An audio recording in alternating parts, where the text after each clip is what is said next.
1초, 1분, 1시간. 바쁜 현대인들에게서 떼어놓을 수 없는 것이 있다면 그것은 바로 시간이 아닐까. 오늘날 우리는 손쉽게 시간을 보고 또 이용할 수 있다.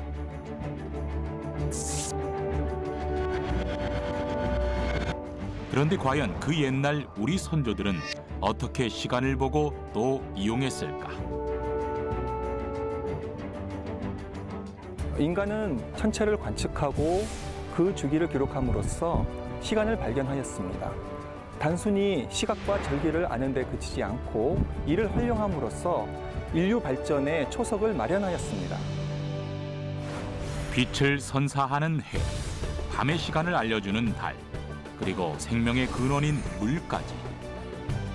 우리 선조들은 다양한 자연 현상을 관측해 시간을 헤아리고 절기를 알아냈다. 하루가 한 달이 되고 한 달이 1년이 되는 시간. 자연 속에서 시간의 비밀을 알아내고자 했던 우리 선조들의 흔적을 따라가 보자. 아주 오래전 환인의 아들 환웅은 인간들을 널리 이롭게 하기 위해 풍백, 우사, 운사와 함께 하늘에서 내려온다. 고조선 건국 신화에 보면 그 환웅의 아들 환인이 하늘에서 내려올 때 이제 풍백, 바람을 다스리는 사람, 그다음에 운사, 구름을 다스리는 사람, 그다음에 우사, 비를 다스리는 사람을 이제 데리고 내려왔다는 거예요. 관상수시와 관계된 거죠. 관상수시는 천체의 현상을 보고 농경 생활에 필요한 절기를 정하던 일을 뜻한다. 또한 관상수시는 백성을 다스리는 왕에게 중요한 의무였다. 단군 신화에 등장한 풍백, 우사, 운사는 어쩌면 자연 현상을 통해 백성들에게 농사짓는 시간을 알려주는 인물들을 상징하는 것은 아닐까. 우리나라 그 건국 신화가 기술된 그 삼국유사를 살펴보면 삼국으로 갈라졌던 시대에도 우리는 한 뿌리라는 그 공통분모를 가지고 있었다는 것, 그리고 우주와 자연에 그 순응하는 하늘 숭배, 그리고 그 동식물과 인간이 공존하는 자연 중시, 인본주의인 경천애인 그 사상을 상징한다고 생각합니다. 지금도 매년 서울 단군 성전에서 열리는 개천절 대제전. 고조선의 건국을 기리는 개천절 행사인데 고조선은 언제 건국됐을까? 환웅의 아들 단군 왕검이 평양성의 도읍을 정하고 고조선을 세운 때는 기원전 2333년. 그때로부터 무려 4349년이라는 시간이 흐른 것이다. 고조선처럼 여러 집단을 통합한 나라가 세워지면 가장 먼저 하는 일 중에 하나가 바로 시간의 통일. 우리가 시간은 뭐 지금도 마찬가지지만 서로가 각자 다른 시간을 사용한다면 굉장히 그 사회가 혼란스러워지겠죠. 국가적인 그 통치 차원에서 시간과 달력, 통일된 어떤 날짜와 시간을 사용한다는 것은 이 통치자 입장에서 굉장히 중요한 요소라고 볼 수 있겠습니다. 통치를 위해 필요했던 역법과 역서. 역서는 오늘날의 달력과 같은 역할뿐만 아니라 세시풍속이나 기륭 화복에 대한 내용도 담고 있었다. 또한 역법은 전체의 주기적 현상을 관측해 역서 제작의 기준이 되는 책이었다. 고대 동아시아에서 사용한 태음 태양력은 달의 모습을 통해 날짜를 계산하고 태양의 움직임으로 계절의 주기를 계산해 농사짓는 때를 알려주는 역법이었다. 서양에서는 로마의 율리우스 카이사르가 권력을 잡으면서 자신의 이름을 딴 달력을 기준으로 삼았다. 율리우스력은 태양력으로 기존의 1년이 355일이었던 것을 365일로 바꾸고 4년에 한 번 하루를 추가했다.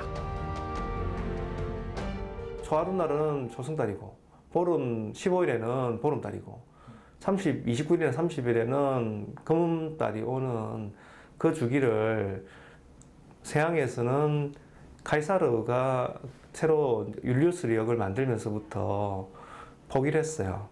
왜냐면 그게 굉장히 복잡하거든요. 그래서 완전 순태양력으로 바뀌는 거죠. 그냥 365일을 그냥 12등분을 하자라고 해서 그렇게 해서 이제 그냥 날수를 잡는 거죠. 서양과는 반대로 동양은 음력을 포기하지 않고 훨씬 더 오랫동안 사용한다. 중국은 역법을 통해 날짜를 통일하고 4대 외교의 조건으로 삼았다. 때문에 우리 선조들 역시 중국의 역법을 받아들여 사용해야만 했다. 또한 중국의 역사를 받아오는 일은 4대 외교의 조건이었다.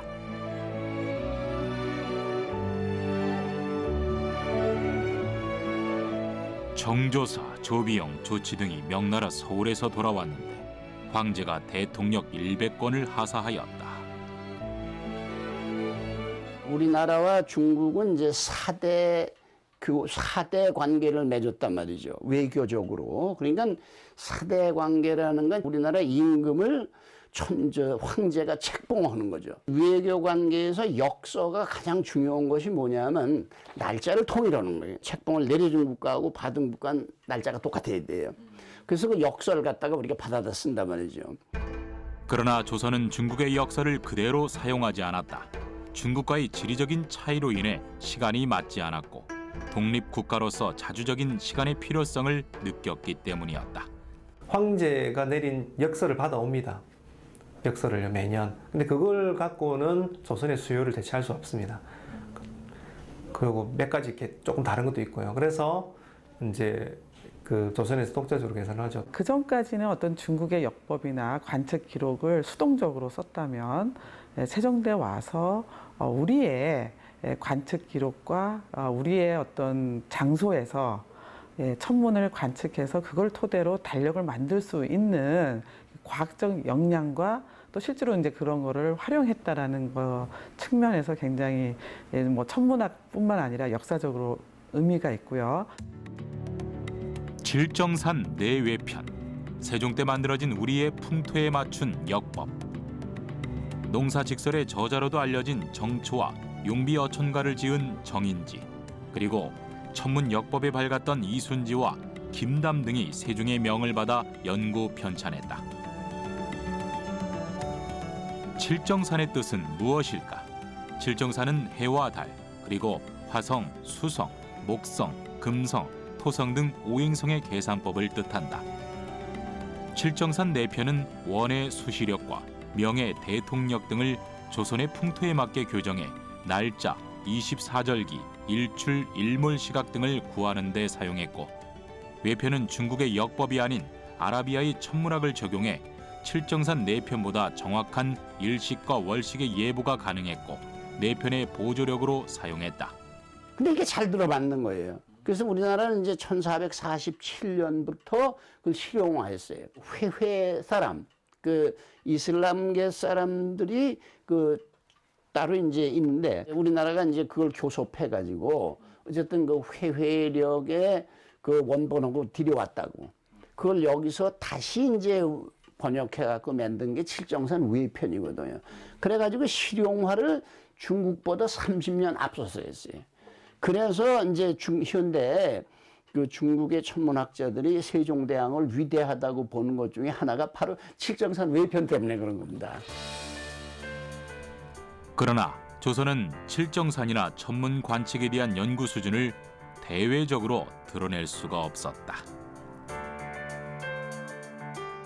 조선의 입장에서는 명나라의 눈치를 보지 않을 수가 없었던 거죠.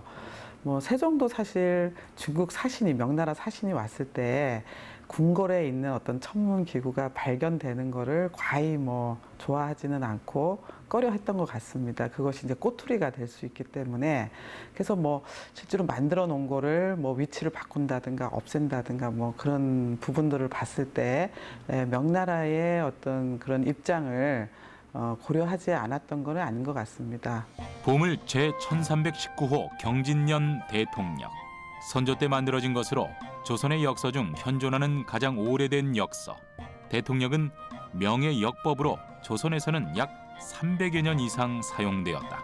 조선에서 만든 경진년 대통령은 명나라의 국호와 연호 대신 만든 해인 경진년을 표기한 것이 특징이며 조선이 독자적인 역서를 만들어 왔음을 보여주는 중요한 유물이다. 대명 만력 몇 년, 뭐 세차, 경진년, 대통령 이렇게 나와야 되거든요. 명에서 간행할 때는 그렇게 간행을 해요. 맨 앞에 이름을 그렇게 간행을 합니다. 그 원래는 그렇게 만들어야 되는데 그걸 뺐어요. 다 빼고 그냥 태세제 경진이라고 경진력이다 라는 것만 적었죠. 한편으로는 실생활에 필요하기 때문에 만들어야 되고, 한편으로는 명예에 약간 문제가 될 수 있는 행위이기 때문에 아마 역서 이름 자체를 아예 안 붙이고 이렇게 만들지 않았나라고 생각됩니다.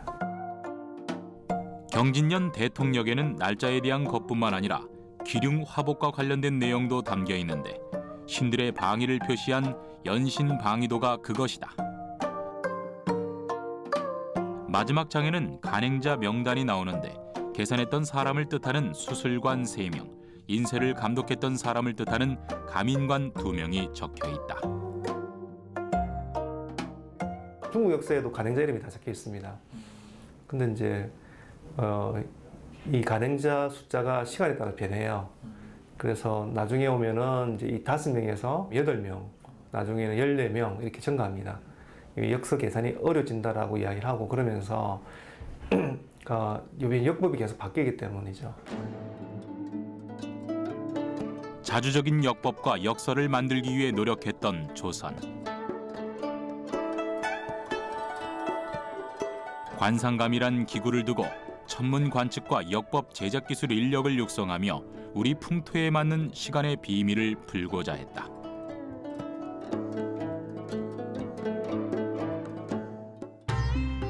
(1644년) 한족이 세운 명이 멸망하고 만주족이 세운 청이 중국 대륙의 새로운 패자가 된다.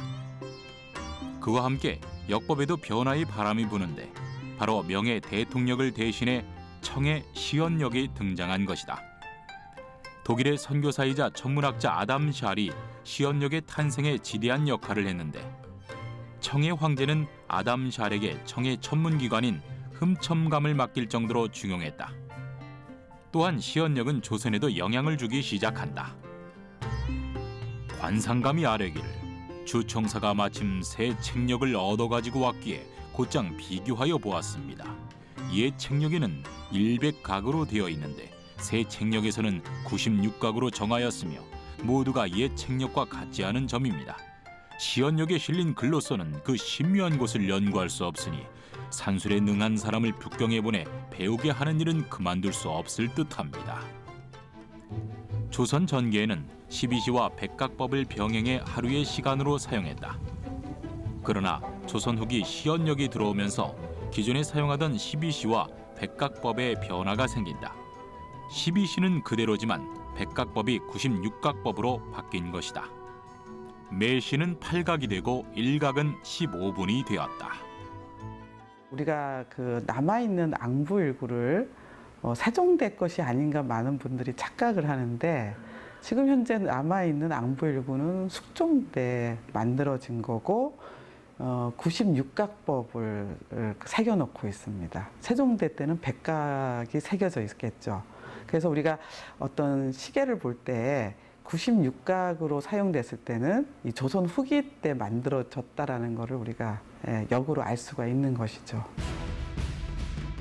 중국과 서양의 역법을 받아들여 우리 풍토에 맞는 역법과 역서를 만들기 위해 노력했던 우리 선조들. 시간의 비밀을 풀기 위한 선조들의 노력은 여기서 그치지 않았다. 낮과 밤의 변화는 물론 자연과 기계장치의 만남을 통해 더 정확한 시계를 만들고자 실험을 거듭했다. 그 노력이 담긴 우리 역사 속 시계들을 만나보자.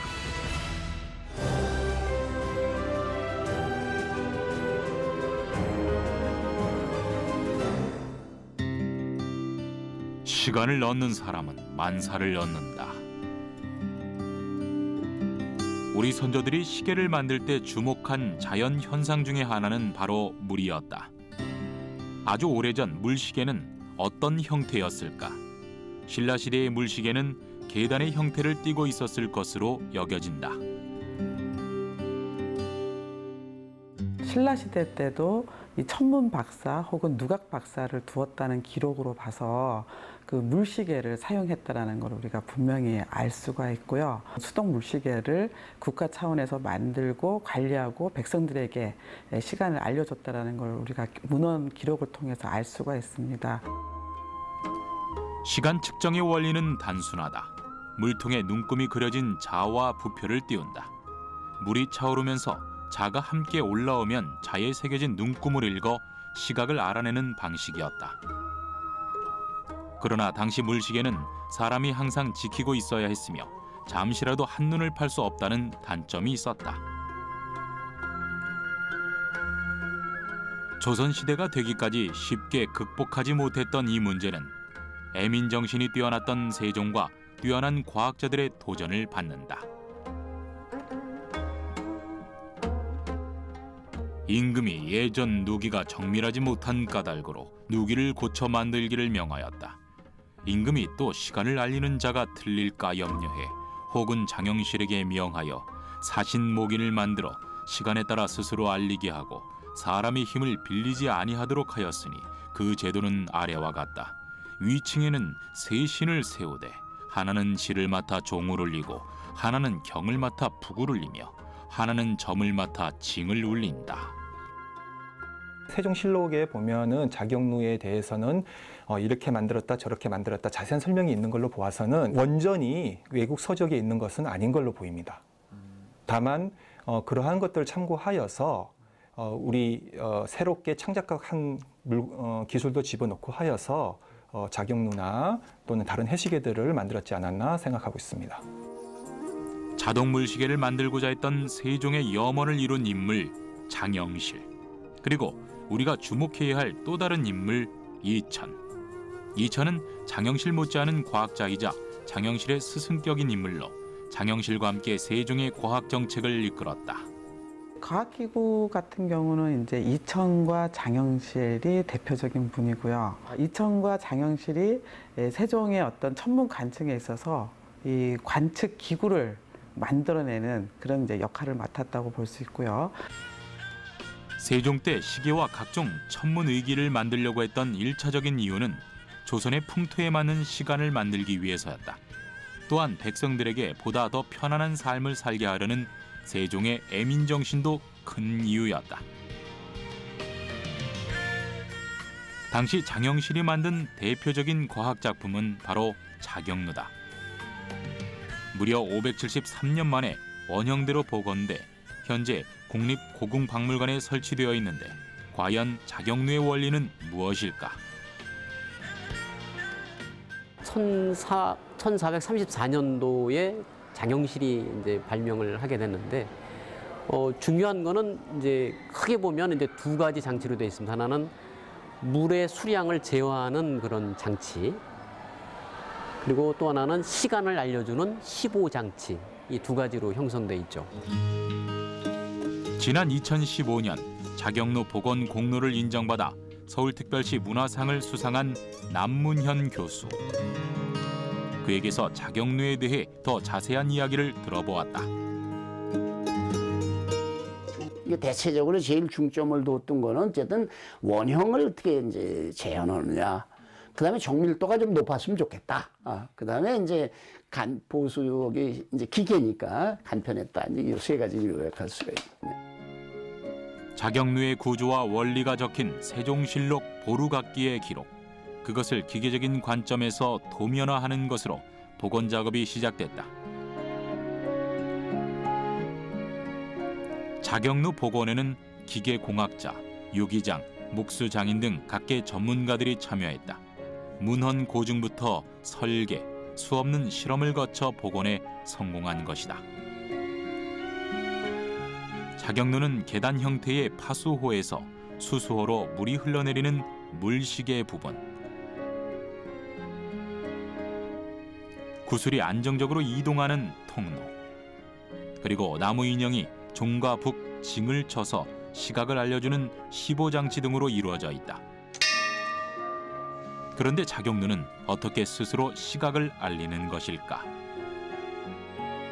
큰 저수조, 이제 저수지죠. 저수조가 있고 저수조에서 물이 내려오게 되면 압력을 조절하는 중간 항아리가 있고 거기서 압력이 조절되면 다시 내려와 가지고 수위를 일정하게 조절해주는 이제 그 맨 마지막 그 평수호라는 게 있어요.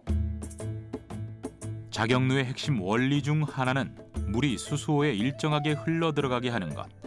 파수호가 3개인 이유도 여기에 있다. 파수호가 하나일 경우 시간이 지날수록 수압 때문에 유량 변화 폭이 크다. 그러나 파수호가 3개일 경우 시간이 지나도 유량 변화 폭이 일정한데 단 마지막 수수호에 수위를 일정하게 하는 구멍이 필요하다. 이렇게 하면 시간이 지나도 유량 변화 폭이 일정하다. 일정 시간이 지나 수수호에 물이 차면 부표가 떠오르면서 작은 구슬이 담긴 그릇을 건드린다. 이때 작은 구리구슬을 사용하는 이유는 작은 힘에도 구슬이 반응할 수 있어야 하기 때문. 부력에 의해 움직이기 시작한 작은 구슬은 시보장치에 담긴 큰 쇠구슬에 영향을 줘 자격장치로 향하게 만든다. 그 다음 큰 쇠구슬이 떨어지면서 자격장치를 작동시키면 나무 인형이 종과 북, 징을 자동으로 울려 사람들에게 시각을 알려준다.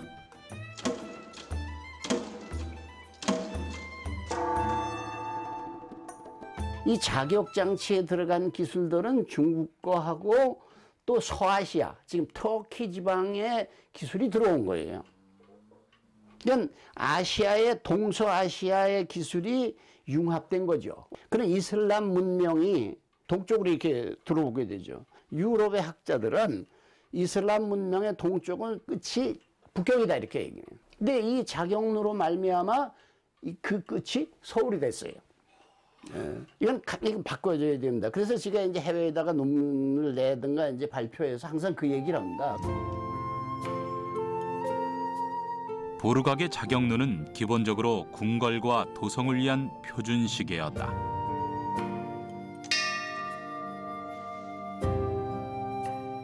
해가 없는 밤에도 사람들에게 시간을 알려주었고 왕자나 공주가 언제 태어났는지도 알 수 있게 해주었다. 또한 궁궐 안에서 임금과 신하들이 움직이는 시간의 기준을 잡아주었다. 그런데 자경루가 있던 보르각 근처에는 보통 또 하나의 시계가 있었다고 한다.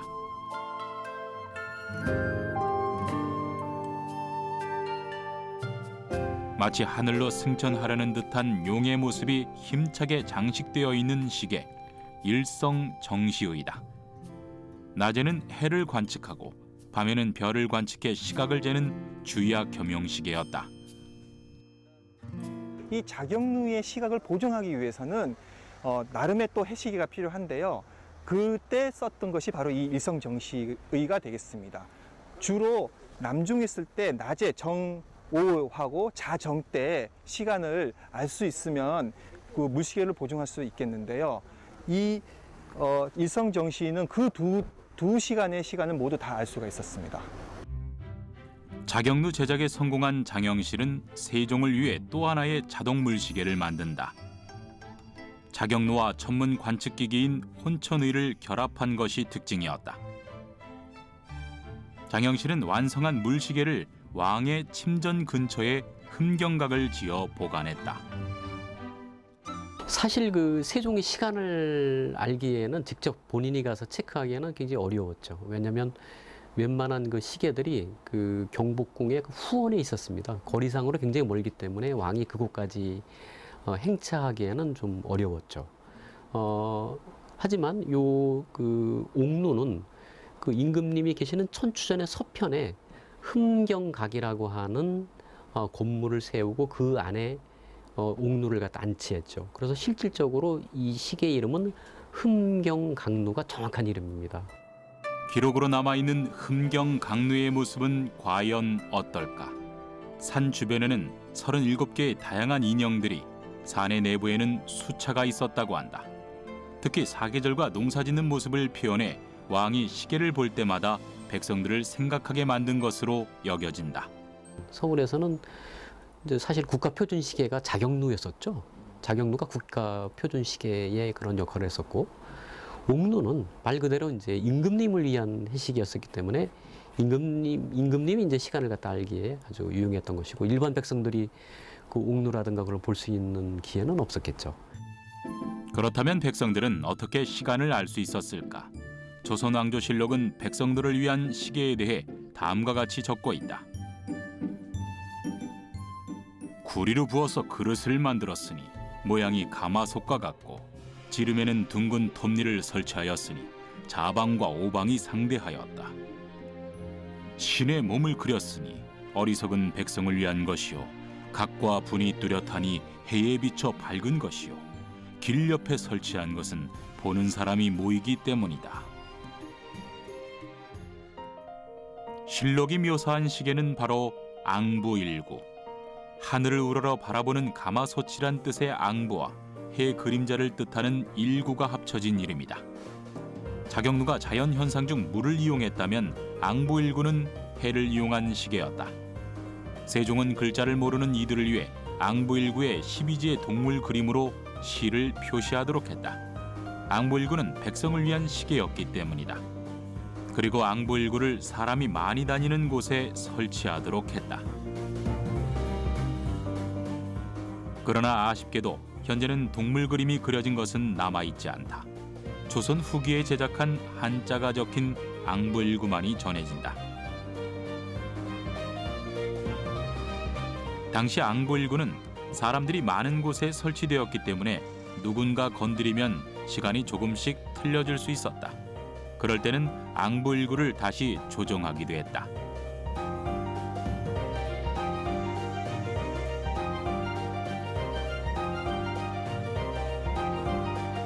실제로 앙부일구가 틀렸을 때 이 규표의 그림자 길이를 보고 그날의 앙부일구를 교정했던 그런 기사가 있습니다. 천문 관측 기계로 절기와 시각 등을 측정할 수 있었던 규표. 규는 수직으로 세운 막대를, 표는 수평으로 북쪽을 향해 누인 자를 말한다. 네, 이 소규표는 세종 1440년 세종대왕이 직접 설계하여서 만든 것으로 알려져 있습니다. 소규표를 이용해 절기를 측정하는 방법, 과연 어떻게 이루어질까? 규표의 그림자만으로는 정확도가 떨어져 보조기구를 사용해 정확한 수치를 측정했다. 4, 5, 6, 7 하고 5 해서 55가 되겠습니다. 5.7자인 걸로 봐서는 지금 추분쯤에 온 것으로 볼 수가 있겠습니다. 춘분점에서 현재 걸리는 이 그림자를 대고 조선 후기가 되면 상업이 발달하면서 시간의 개념이 중요해진다. 11시 때문에 보다 많은 백성들이 다양한 시계를 휴대하기 시작했다. 백성들이 휴대한 대부분의 시계들은 비교적 이용이 편한 해시계였다. 이게 양천척이라는 것입니다. 조선 후기 때 서민들이 들고 다니는 휴대용 해시계가 이것이라고 할 수 있겠습니다. 시간은 아주 정밀하지는 않습니다. 다만 이러한 똑같은 모양을 가지고 있는 사람들끼리는 충분히 시간을 약속을 해서 시간을 맞출 수 있었습니다. 대중화되지는 못했지만 밤에 별을 보며 시간을 알 수 있는 휴대용 별시계 아스트로라브가 만들어지기도 했다. 이처럼 조선 후기에는 휴대용 시계들에 대한 관심이 커졌고 시간이 중요한 군인이나 상인들은 물론 일반 백성들도 시간을 보다 손쉽게 활용하고자 했다. 대전 국립중앙과학관. 이곳에는 조선 후기 현종 때 과학자 송희영이 만든 과학시계가 있다. 혼천시계가 되는데요. 동양의 그 혼천의와 서양의 기계시계인 그 자명종 시계가 결합된 세계적으로 아주 유일하고 독특한 그런 시계라고 보시면 됩니다. 동양과 서양 과학기술이 만난 혼천시계. 혼천의 중심에는 평평한 지구가 아닌 둥글게 표현된 지구가 있다. 이것은 당시 조선의 천문과학 수준이 상당했다는 증거이기도 하다. 또한 혼천시계에도 자경루처럼 구슬이 이용된다.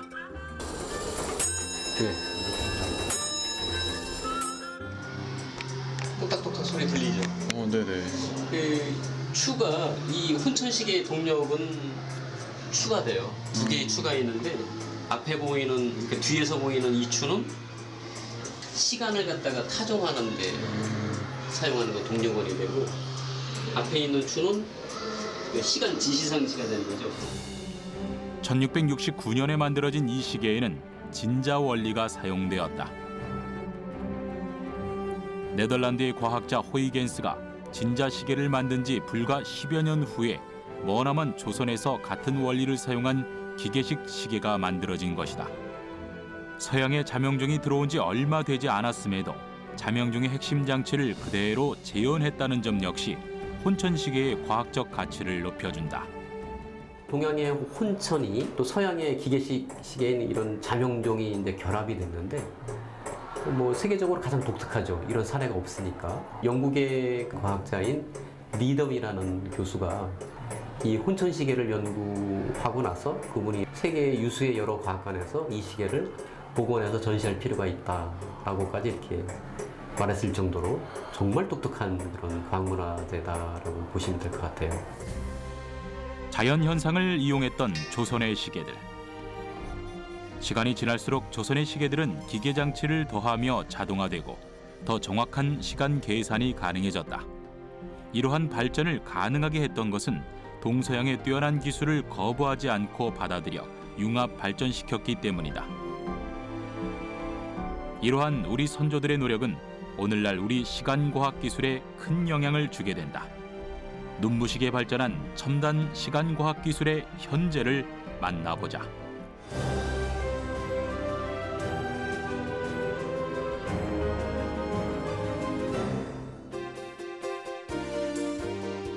우리나라에서 양력을 전면적으로 사용한 시점은 1896년 고종 황제가 양력을 채택하면서부터, 특히 일본은 양력을 채택하면서 추석도 양력 날짜로 바꾸었다.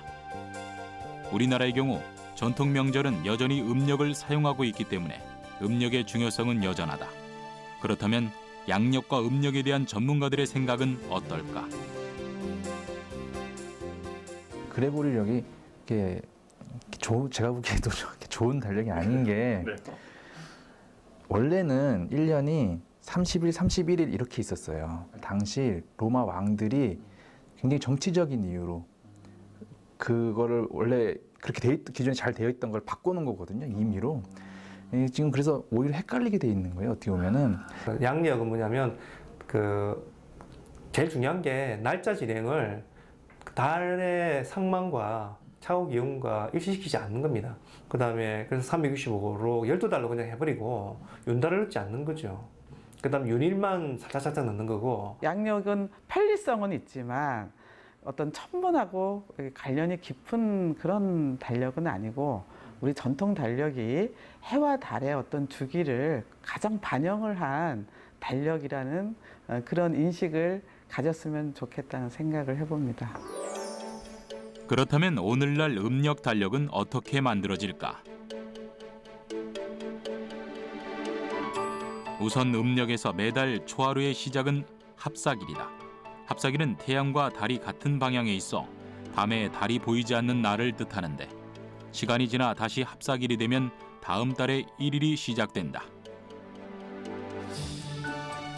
하지만 아쉽게도 달의 주기가 29.53일 정도로 날짜가 딱 떨어지지 않기 때문에 음력에서 한 달은 29일과 30일 두 종류가 있다.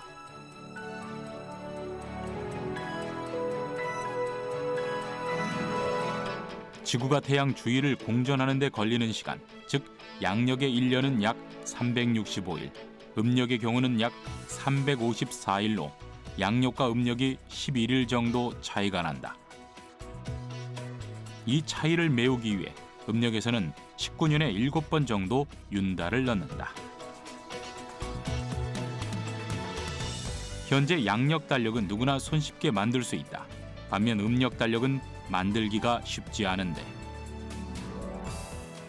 음력은 그레고리력과는 달리 이제 규칙성을 가지고 이렇게 반복되는 것이 아니고 실제 달과 태양의 운행을 바탕으로 결정이 되는데요. 이 때문에 음력을 알기 위해서는 지구, 태양, 달의 위치를 계산할 수 있어야 합니다.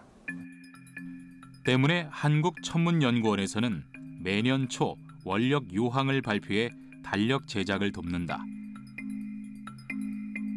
또한 원력 요항에는 관공서 공휴일과 음력 24절기 등의 자료가 포함된다. 이런 관측을 통해서 정확한 천문 상수값을 계산을 할 수가 있고요. 이런 천문 상수값을 통해서 미래의 날짜들을 정확하게 계산을 할 수 있는 것이죠. 이번에는 시계를 살펴보자. 과학의 발전에 따라 시계의 모습과 성능에 큰 변화가 있었다. 시계는 안정된 주파수를 갖고 있는 진동 발생 장치가 있고, 그 진동 발생 장치의 진동을 하나 둘 이렇게 세어서 시간 간격을 만들어내는 그런 장치, 두 장치들의 이제 조합이에요. 만일 그 진동 발생 장치가 지구의 자전이면 해시계가 되는 거고, 수정 발진자면 수정시계, 발진자가 원자이면 원자시계가 되는 거죠. 1900년대 중반까지 사람들은 태엽을 직접 감아줘야 했던 기계식 시계를 이용했다. 이후 배터리와 수정 발진자를 이용한 쿼츠 시계가 등장하면서 보다 저렴하고 더 정확하게 시간을 확인할 수 있게 되었다. 스마트폰으로 쉽게 시간을 확인하는 지금, 시간의 표준은 누가 정할까?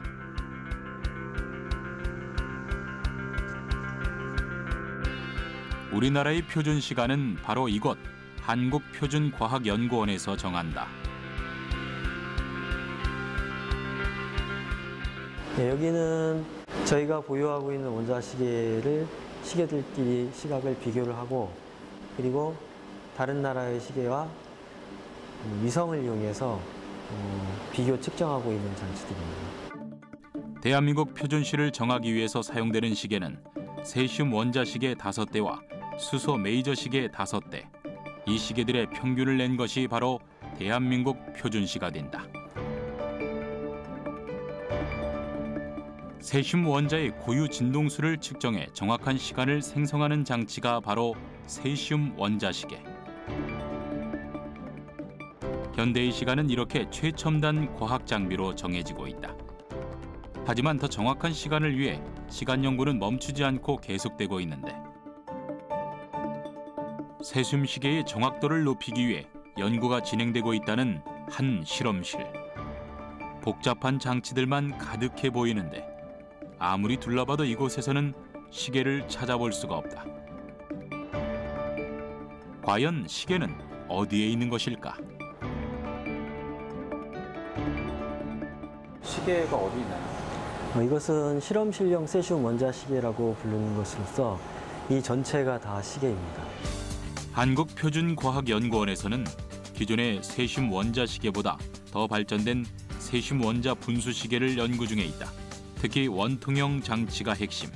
이 장치는 세슘 원자 분소시계라고 불리우는 것으로서 그 원리는 이렇습니다. 이 진공 장치 내에서 자유롭게 돌아다니는 세슘 원자들을 레이저 냉각 기술이라는 것을 이용해서 원자를 한 곳에 모으고 그 모은 것을 위로 던집니다. 이렇게 던졌다가 떨어지면서 우리가 이 원자의 고유한 진동수를 정확하게 측정하는 그런 장치입니다. 세슘 원자들은 너무나 빨리 움직여 고유 진동수 관찰이 힘들다. 때문에 레이저 냉각 기술로 한 곳에 모아 위로 던졌다가 떨어뜨려 관찰한다. 속도가 줄기 때문이다. 그렇다면 레이저를 이용해 세슘 원자들을 붙잡아 둔 채 관찰하면 어떨까? 레이저를 이용해서 붙잡게 되면 이 레이저에 의해서 원자의 상태가 변하게 됩니다. 원자의 상태가 변하게 되면 정확한 원자시계를 우리가 개발할 수가 없게 됩니다. 우리나라의 경우 현재 개발이 완료된 세슘 원자시계 중 정확도가 가장 높은 것은 오차 범위가 300만년의 1초 정도. 과연 새로운 세슘 원자 분수시계의 연구 개발이 끝난다면 어느 정도의 성능을 보여줄 수 있을까? 세슘 원자 분수시계 중에는 만약에 개발이 완료되면 세계 최고를 목표로 하고 있습니다. 대략 한 2억 년에 1초 정도 틀리는 것을 목표로 하고 있습니다. 한국표준과학연구원의 또 다른 연구실. 이곳에서는 세슘이 아닌 이터뷴 원자를 이용해 미래의 시간 표준에 대비하고 있다.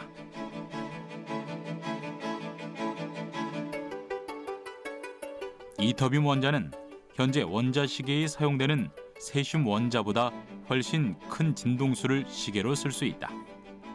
진동수가 크다는 것은 예를 들어 자의 눈금이 더 촘촘하게 나뉘어져 있는 것과 같은 효과를 시간 측정에서 보여주는 것이다.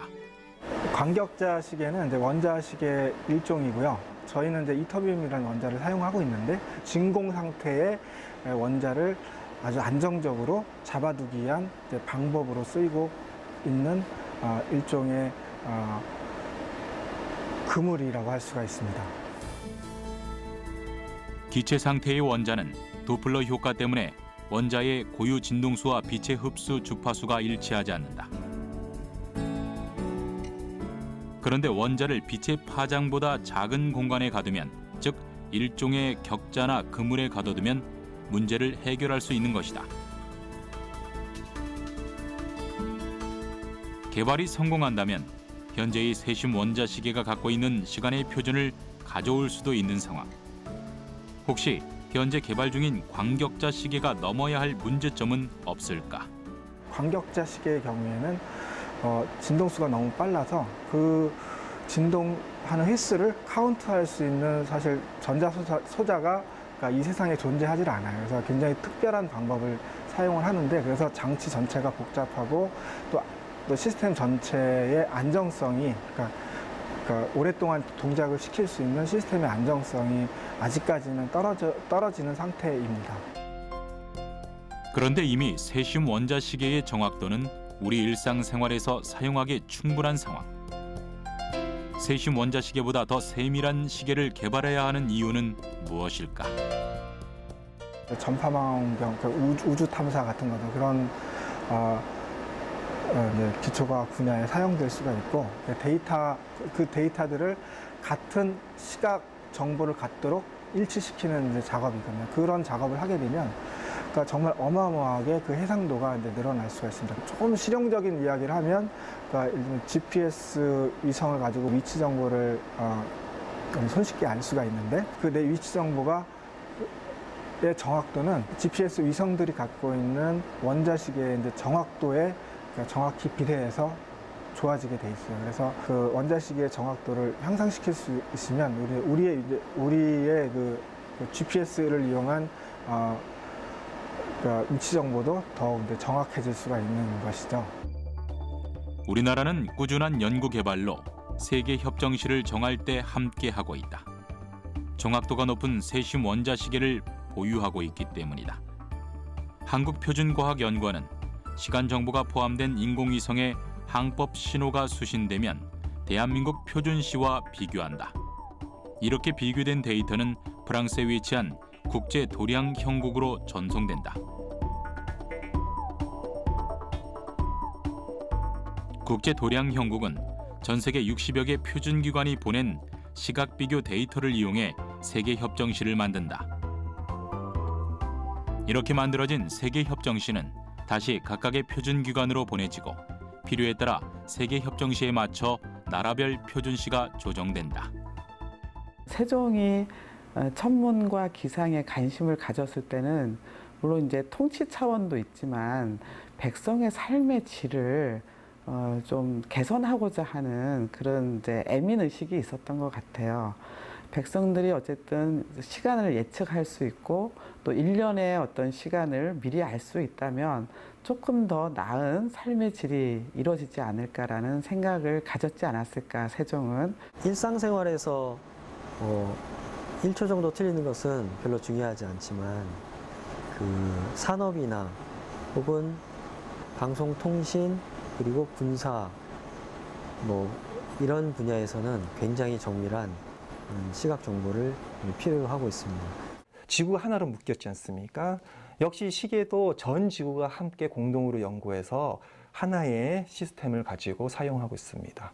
앞으로도 우리 과학기술계가 세계의 이 공통된 시간과 가치처럼 세계 과학에 기여할 수 있는 그런 나라가 되기를 기대합니다. 아주 오랜 옛날부터 자연 현상을 통해 시간과 절기를 연구했던 우리 선조들. 시간의 비밀을 풀기 위해 우리 선조들은 동양과 서양의 과학 기술을 받아들이고 또 융합해 우리의 것으로 발전시켰다. 그리고 그들의 노력은 지금도 계속해서 이어지고 있다.